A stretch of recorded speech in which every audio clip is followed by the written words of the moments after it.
dimanche de Pâques. La Pâque est une fête très importante dans le christianisme.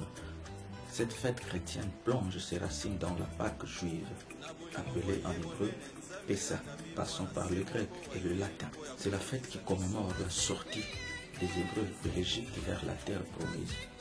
Selon certaines sources, le mot hébreu Pessah vient du verbe passa qui signifie passer avant et parmi. Car les Israélites avaient reçu l'ordre du Seigneur d'immoler un agneau sans défaut et de mettre son sang sur les portes afin que lorsque l'ange passerait, qu'il épargne la vie des Israélites, qu'il passe devant leur maison sans s'y arrêter. La Pâque chrétienne où nous célébrons la mort, la résurrection du Christ est donc l'accomplissement des promesses que Dieu a faites à son peuple à travers les prophètes. Si la Pâque juive signifie le repas, la sortie et la traversée de la mer Rouge, alors la Pâque chrétienne signifie la Sainte Seine, la passion, la mort et la résurrection du Christ. Si le repas pascal des Hébreux était important pour leur donner la force afin de voyager pour leur libération, ainsi le repas pascal chrétien est important pour nous donner la force physique et spirituelle de pouvoir traverser ce passage, traverser notre vie pour rejoindre le Christ qui nous a donné la vie à travers sa résurrection. Le repas pascal chrétien signifie la Sainte Seine, la passion, la mort et la résurrection du Christ. L'Eucharistie est le moment idéal de la rencontre entre l'homme qui communie et le Christ qui est communié. Car Jésus dira, « Celui qui mange ma chair et boit mon sang demeure en moi et moi en lui. Et moi je le ressusciterai au dernier jour. » Jean chapitre 6, versets 54 et 56. Avant d'arriver à la résurrection de la chair à la fin du temps, Jésus nous invite déjà à ressusciter en esprit, en célébrant cette Pâque bien sûr. Et les textes que nous venons de lire nous invitent à trois choses. La première chose, c'est de croire.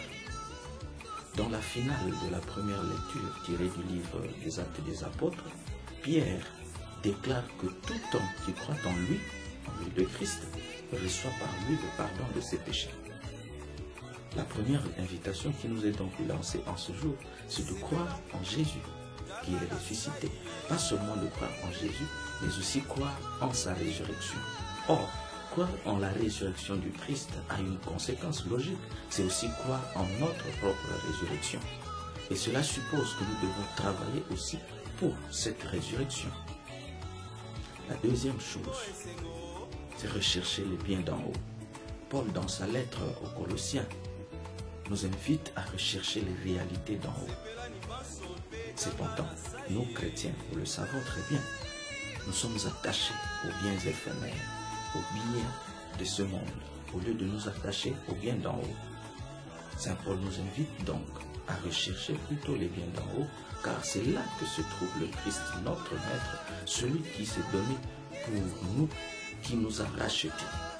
Et il nous attend là où il est. Ainsi, nous devons déjà nourrir ici sur terre le goût des biens d'en haut, les rechercher à tout moment pour que nous puissions déjà participer à cette vie qui nous attend. La troisième chose, c'est être témoin.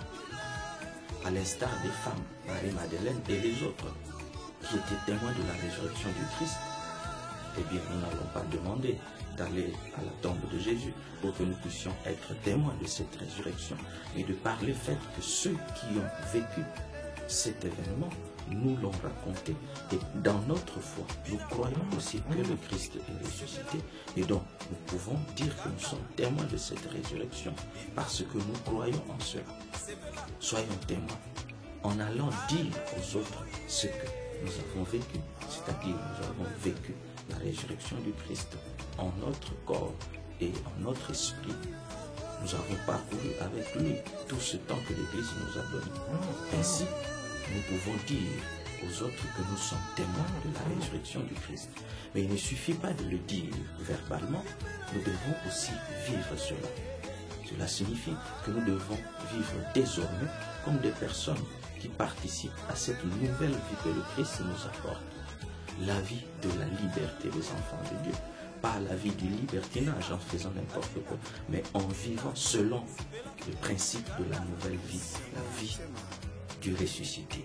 Le Christ qui est ressuscité ne vit plus selon les critères de la chair, mais selon l'esprit. Et donc nous aussi, qui croyons en cette résurrection, qui participons déjà à cette résurrection, devons être témoins de cette résurrection en vivant selon la vie en esprit et non plus selon la chair. L'invitation donc qui nous est lancée pendant cette fête de Pâques, c'est d'annoncer cette bonne nouvelle de la résurrection du Christ, la joie du ressuscité qui doit inonder nos cœurs. Et cette joie ne peut pas se limiter dans nos cœurs, nous devons la partager avec tous les autres. Loué soit Jésus-Christ.